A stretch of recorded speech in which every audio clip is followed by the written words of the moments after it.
Good afternoon, everyone. I discovered by going back through my computer files that the first handout that I could find for the Urban Engagement Book Club was delivered in May of 2004. Now, it is possible that we started before that, but that means we are finishing 15 years of monthly books about social justice. So that's just pretty amazing and pretty impressive. And I want to thank City Square for continuing this practice, and I want all of you to remember to give City Square some money regularly. So, because this is a great organization that does a lot of good. All right, I'm about to begin. I'm turning on my recorder, and he's recording. So here we go. So I'm going to do a couple of things as intro before we get to the handout. So I want everybody to think about $20.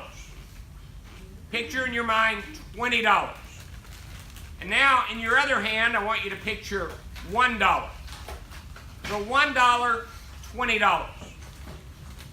For an hour of work in 1965 and in the years before, the average worker for a company was paid $1, and the CEO of the company was paid $20. There was a gap of 20 to 1 from the 50s through about 1965. Today, here's the gap: $1 in the hand of the average worker, $361 in the hand of the CEO. That's a pretty firm statistic. It came from Forbes, and it was the average for 2017. And so we're talking about an enormous gap between the average worker and the CEO head class. All right, the second thing I want you to remember is that when that was happening, the 50s up to the mid-60s, there was a flourishing, building, growing, genuine, legitimate middle class. The United States was a middle-class country. And we have now reached the point where the wealthiest are growing, the poverty level is growing, but the middle class is shrinking. And that is one of the enormous difficulties in the United States and really in other parts of the world. So that's kind of the background to that. And now my second introduction before we get to the handout. This is a direct quote from the most significant influencer on the conservative side of economics. His name is Milton Friedman.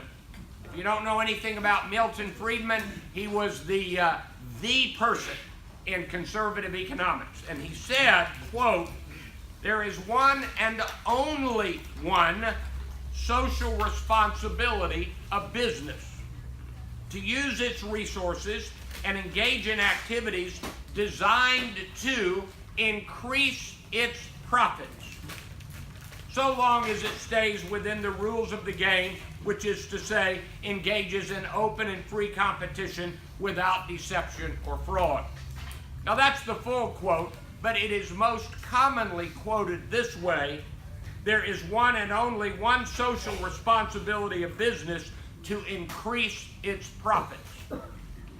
And we've got a problem. And I want to admit a problem. And it's a legitimate problem.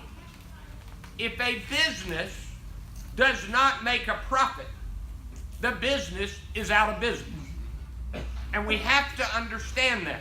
If I open a hamburger stand and I am spending more money on hamburger meat and hamburger buns and labor costs, people who work there, than I am in bringing in money, then I'm going to have to go out of business. And we have seen some entities go out of business. I'm an old guy. I bought my first stereo at Montgomery Ward's. Long gone. I buy I bought every car battery I have ever owned at Sears. And I don't know what I'm going to do. I assume nobody else sells car batteries. So we have to understand that it is a legitimate concern that a business has to make a profit. So after saying that, I think it is safe to say that there have been some businesses that have been a little overboard on the amount of profit they wanted to make. And so that's the ongoing battle. All right, now we're going to the handout. The name of the book is Winners Take All. It is written by a man, and I think I'm saying this correctly, named Anand Giridharadas. And it is subtitled The Elite Charade of Changing the World. And I'm going to do my best to tell you what I think he's saying in this book. Then we're going to look at what he actually says in the book. Here's what he's saying. He's saying that there are these people who have made a lot of money. People like Mark Zuckerberg and Jeff Bezos and Bill Gates. And they make a lot of money. And they've got a lot of money. And then they go to conferences. They give talks at TED Talks, and they go to Davos. And they start saying, it is our job with all this money to help people get better off. And Bill Gates is really doing a good job on that. He's helping people in multitudes of ways, and he's a thinking reader, and I like Bill Gates. But what Giridharadas says is, here's the problem. You can't make your money in a way that hurts people and then make it up with philanthropy. And that's what he's saying. And the problem is that the way they make their money is actually creating worsening conditions. And let me encourage all of you to not right this second after our session is over. Take your phone out and look at Anand Giridharadas' Twitter feed. And his Twitter feed is something. Today he lambasted Mark Zuckerberg. And he does not withhold his opinion. And he is very clear about what he thinks. And so, with that understanding, let's turn to the front page. I want to make sure okay. Your front page, and is it labeled page 2? Good. Our page numbers are the same. What Ashley did was took away my cover sheet. So that's what she did. All right. On the left, on the bottom, what is the point? Many very wealthy, well-meaning people are seeking to change the world by helping people, but as they seek to do good, they ignore correcting the bad. If you could find a way to circle that, circle that. They ignore correcting the bad. This may be their great big failure. Now, from this point on, I'm pretty much saying what's in the book. So if there's something that I say for a while that you don't like, you can't get mad at me. You got to get mad at this guy. Okay? So it's all from the book. All right, on the right. Why is this book worth our time? There is a new generation of very wealthy people aiming to change the world for the better. Are they being honest, successful? This book will help you think about these issues. Number 2. This book is what is government for? What is business for? What is success for? Big think book. It is worth pondering such questions. This book will help you do that. And number 3, this book will remind you that the world of work has truly changed and will continue to change, and how will these changes impact the common people. Now let me pause and say that he is in agreement with other books that I am reading, and here's what these books are saying. We ain't seen nothing yet when it comes to technology and algorithms and software replacing human jobs. And this is going to be an enormously difficult problem to deal with as a society. I go to Kroger. I shop at Kroger. It's in Richardson. It's on Spring Valley or Centennial. I forget the streets go together. And basically, I would give my left arm for a human being to check me out. I have to check myself out. I have to use some gizmo. I want somebody, if I'm going to go shop in your store, I want somebody to check you out. But the problem, of course, is that now the jobs for the lesser educated checking people out are going to begin disappearing at an alarming rate. Ashley, I don't know, was Ashley still in here? Where's Ashley? She's just all right. here. Anyway, I use something called Constant Contact. And I paid about 2 years ago $99 that was paid to some human being to design a template for me. 2 weeks ago, I got an email from Constant Contact and said, try our new template maker. And I clicked on a button, and somehow some little human being, very tiny inside the computer, ran over and looked at my website and picked up all the colors and came back, and 20 seconds later, I had 3 templates to choose from that were no additional cost to me, and they were far better than what I had paid $99 for. That's an algorithm and software replacing human work. Okay, for the next few pages, we have direct excerpts from the book, quotes, the best of Randy's highlighted passages. I encourage you to read all of these on your own, but for right now, keep your eyeballs with me. Number 4, illiteracy has remained stubbornly in place, and the fraction of Americans who read at least one work of literature a year has dropped by almost a quarter in recent decades.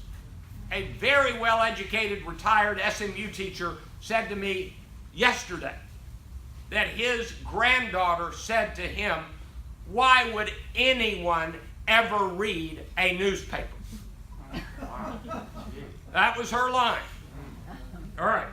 And now they're not reading books or newspapers.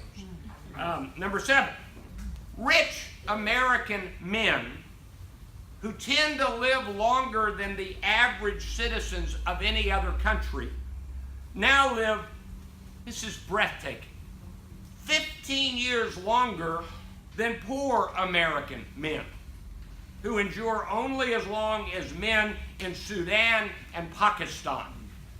We literally have third world health in a first world country based on economic disparity. That's breathtaking. Turn to page 3, number 13, and there are many of these that I'm going to have to skip.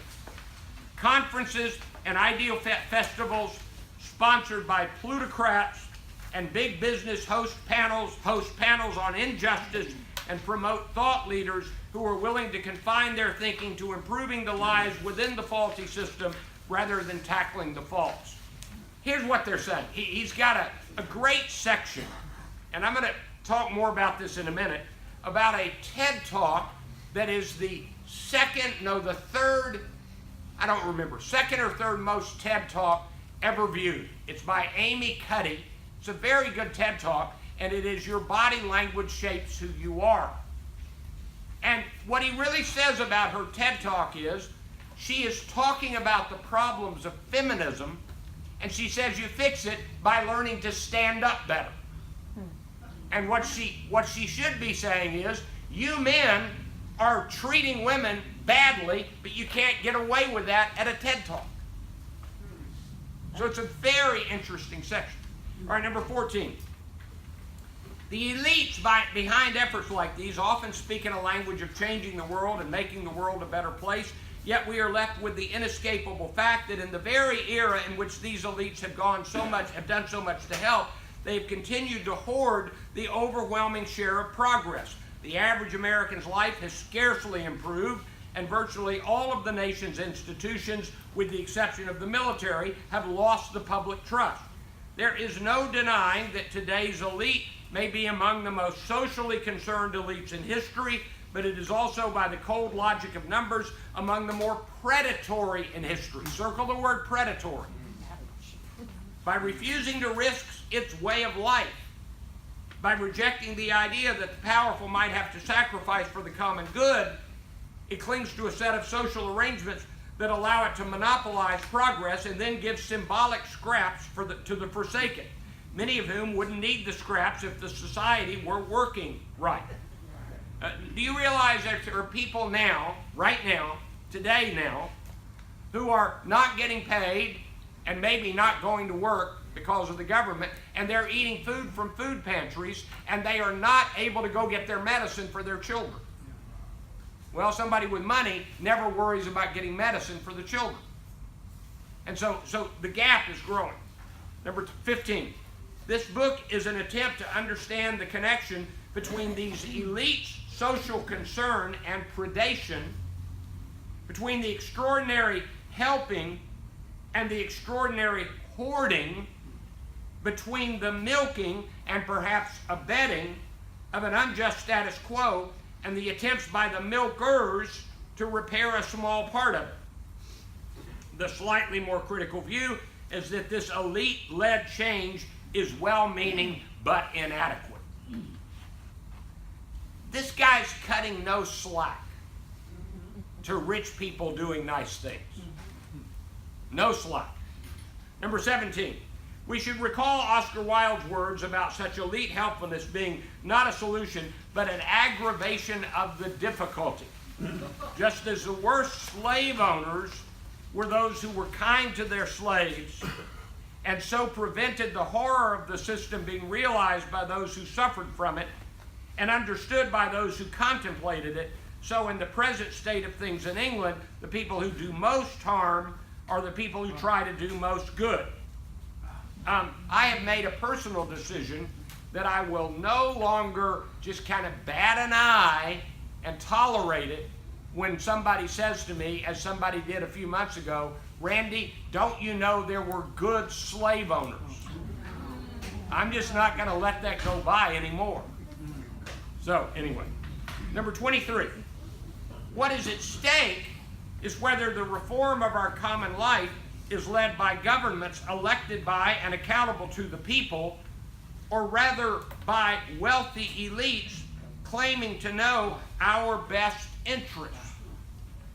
It's been true for as long as I've been alive and longer, but if you give enough money, you get a phone call return from your senator.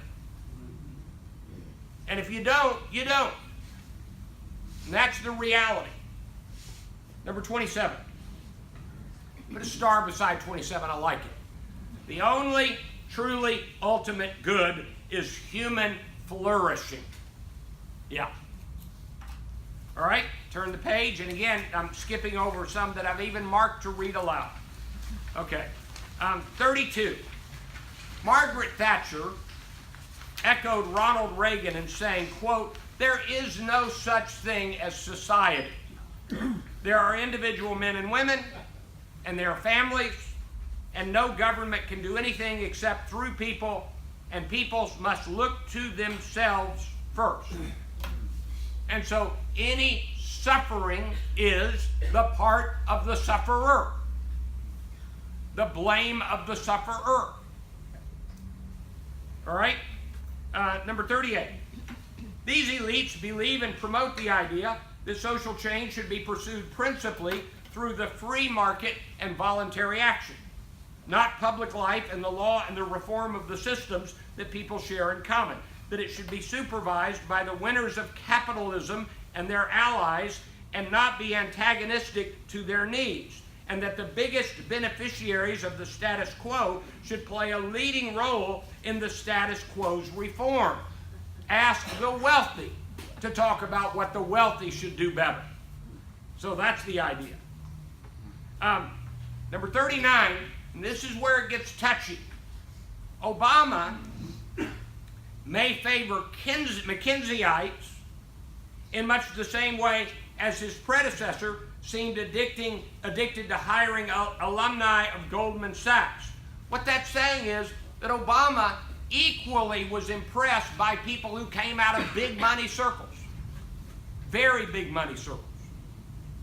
Number 42, circle the phrase market world. We're going to come back to that in a few minutes. The market world problem solver does not tend to hunt for perpetrators and is not interested in blame. Number 55. Today's philanthrocapitalists When people invent words, they're hard to say. Today's philanthrocapitalists see a world full of big problems that they, and perhaps only they, can and must put right. I alone can put this right. Number 56. And so, if you took a whiteboard, they have some circles. One circle was labeled, better for me, self-interest. I'm going to make money this way. The other was labeled, better for the world, broader interest. And when they can overlap, it's labeled exponential opportunity. So there's a story in the book about an app that helped people manage their too little money so that they could get in less trouble from it. And the guy who came up with the app charged $280 a year for the app. So they had to pay $280 to help with their money, and that guy was getting rich. So it was a nice thing to do, but he was getting rich on it. Okay. Number 57. I should have put this one in bold. Put a star beside 57. The government works not as a check on capitalism, but the government works for capitalism, to make capitalism successful, to ensure that the conditions for its success are in place, that there is a decent education system to produce the requisite number of workers, that trade agreements get written so as to allow companies to buy from and sell to far-off places, that the infrastructure allows trucks to get produce to the supermarket before it rots, that the air is clean enough that people live long and, more important, productive lives. Turn the page. I'm already getting short of time. Number 60. What is the win-win theory's response to the problem of suffering? Suffering can be innovated away. Let the innovators do their startups and suffering will be reduced. But people will be left behind. Look at number 63. It's a big one. A guy named Khosla, a billionaire venture capitalist, believed that 7 or 8 out of 10 people in the not too distant future might not have steady work available to them. To him, this coming future was both an entertainment problem, how could we occupy the minds of all those people, and a political one, how would we keep them from revolting? The thing that could stave off social unrest, he said, is if, big if, we do enough redistribution. Enough redistribution, if we handle minimum standards of living for everybody where they work when they want to work, not because they need to work. He knew that such redistribution could cost people like him dearly in the form of higher taxes, but it was a good investment, he felt. To put it crudely, it's bribing the population to be well enough off. Otherwise, they'll work for changing the system, okay? So that's the idea. Now, let me go back to this great big problem about where will people work. It's a big problem. In the latest book by Yuval Noah Harari, who wrote Sapiens, of Homo Deus, and now 21 Lessons for the 21st Century, he says, in the coming decades, people will become useless. They won't be needed. They won't be needed to check stuff out. They won't be needed to make stuff. They will become useless. And he said, somebody, and by the way, he is popular in Silicon Valley as a speaker, somebody's got to figure out what are we going to do when the people are useless. All right, turn to page 8. Number 76. Oxfam said that just 62 billionaires possessed as much wealth as the bottom half of humanity. 62 people as much wealth as 3.6 billion people. Down from 300 billionaires just a few years ago. All right. Number 79, Amy Cuddy, the TED Talk woman on power posing, didn't see the isms going away, the sexism, the mistreatment of people. And so she didn't see them going away, so she was giving, her phrase, tiny tweaks to help people survive. And then everybody circle number 88 and put a star beside it. Real change can require being against things. That was 81. What's that? 81. 81. Real change can require being against things. All right, we're going to take 45 seconds, turn to the person next to you and say, here's the quote that grabbed me. Ready, go. Everybody talk. 45 seconds. That's the one that always never fails to make me cringe.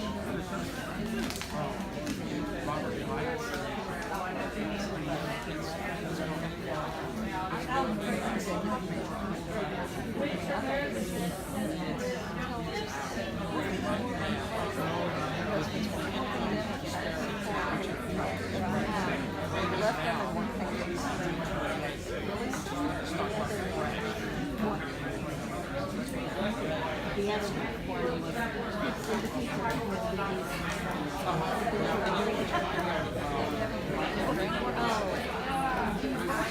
Wilson was Chicago, University of Chicago. Yeah, University of Chicago. And there are interesting things about okay, let me have your attention. Let's turn to page 9. I'm going to go pretty quickly. Here we go, page 9. Remember the name of the book, Winners Take All, the elite charade of changing the world. By the way, this book says that's not good. And there's a book by Peter Thiel. Anybody ever use PayPal? Oh, yeah. Peter Thiel and Elon Musk and one other person founded PayPal. Peter Thiel has a book called 0 to 1. It is a book in favor of winners taking all. And he says that we are going from somebody who has an idea to being the one and only provider, 0 to 1. And dare I say this? Well, just check into Thiel's politics. I'll just stop there. Okay. All right. All right. Thiel, Peter Thiel. And I've got my handout to 0 to 1 available on my website. Okay, on the left. If you have an understanding of the world that's currently faulty, how are you going to find that out? That's a great question written by Danny Roderick in Winners Take All. All right, on the right. Let's start here. Let's not pass judgment on motive. What I mean by that is, it is possible to want the best for people, to be well-meaning, but to be very wrong. So these wealthy people have good motives. It's just that they may be wrong. And so let's not pass judgment on motive. I'm very nervous about ever passing judgment on motive. And yes, it is also possible to be selfish jerks or to become corrupted and or to become willfully blind. Maybe they are really bad, but they could be good.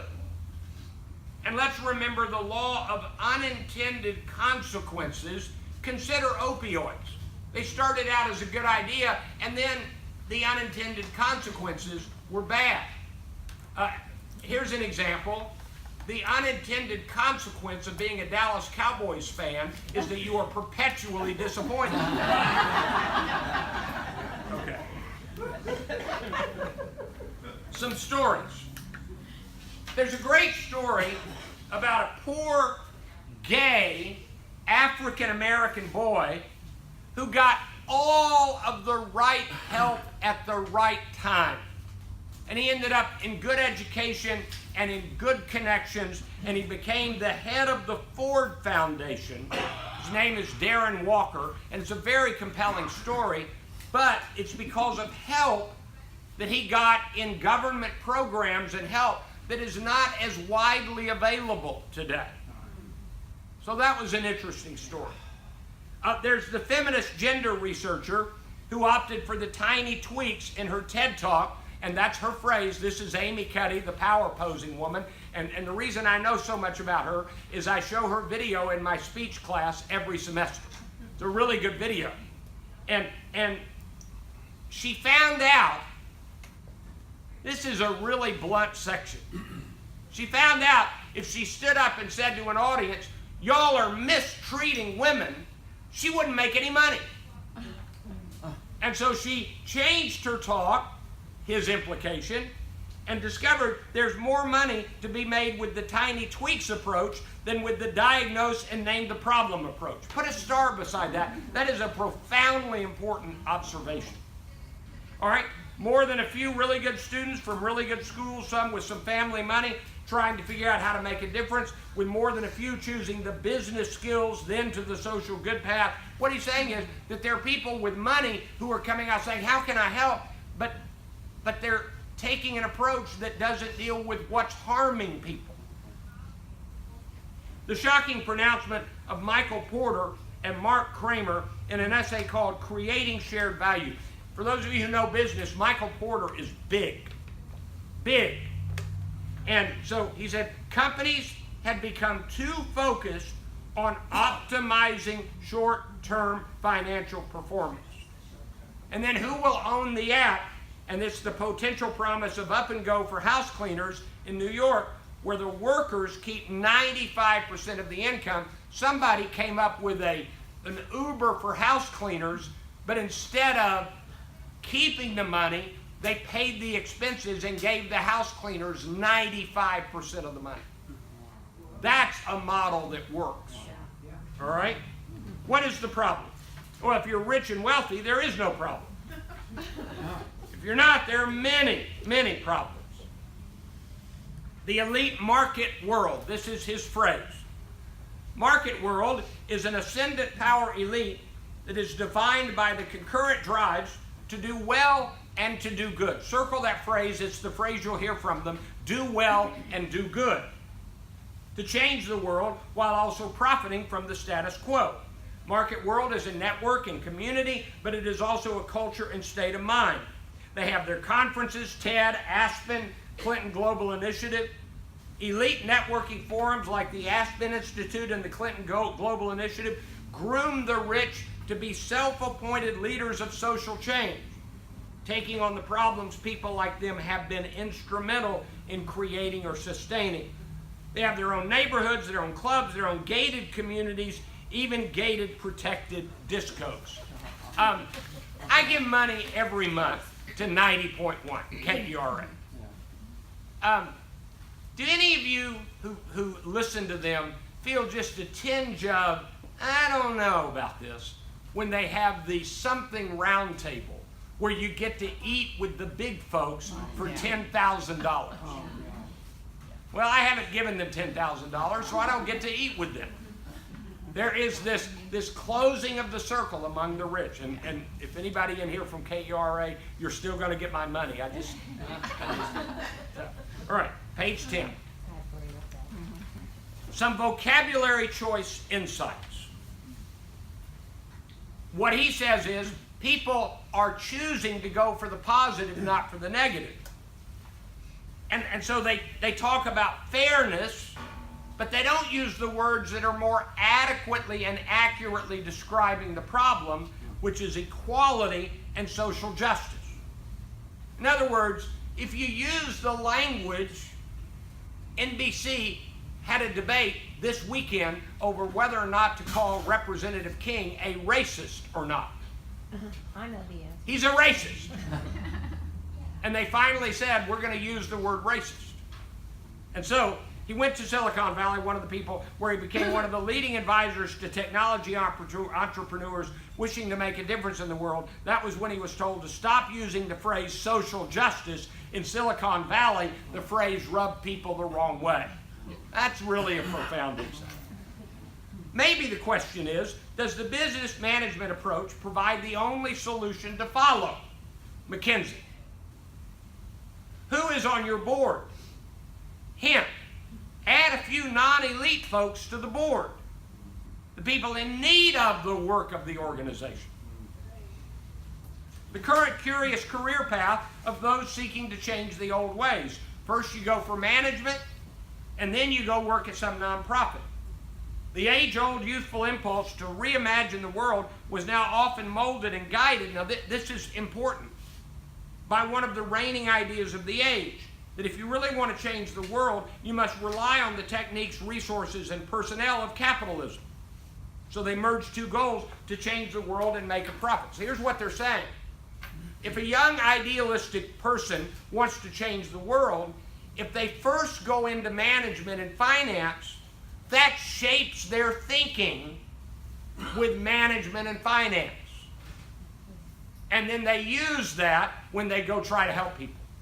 What if they started serving with the community organizer back here instead of going to finance? There would have a different worldview. All right, this is a profound book. All right.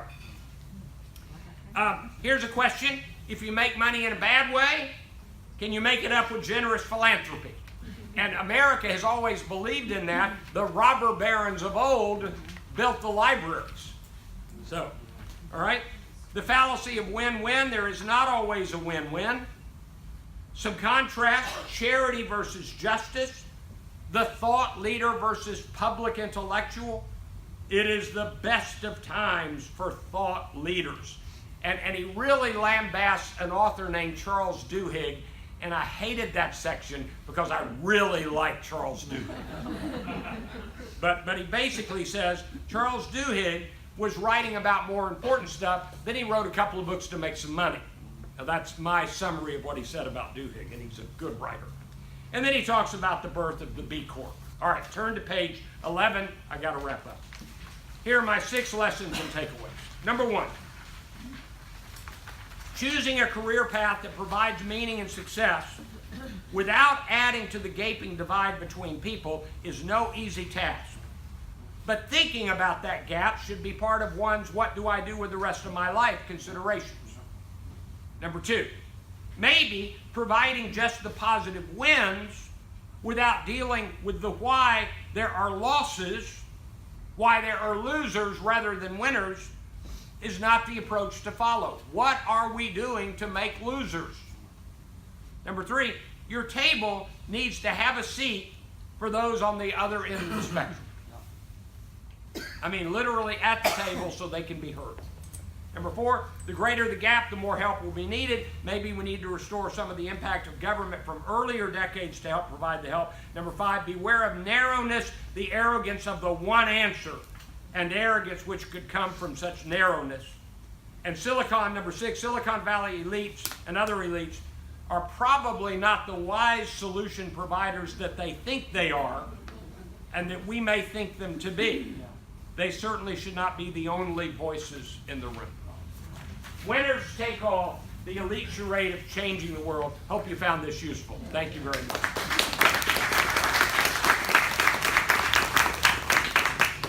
Thank you, Randy. He's given us all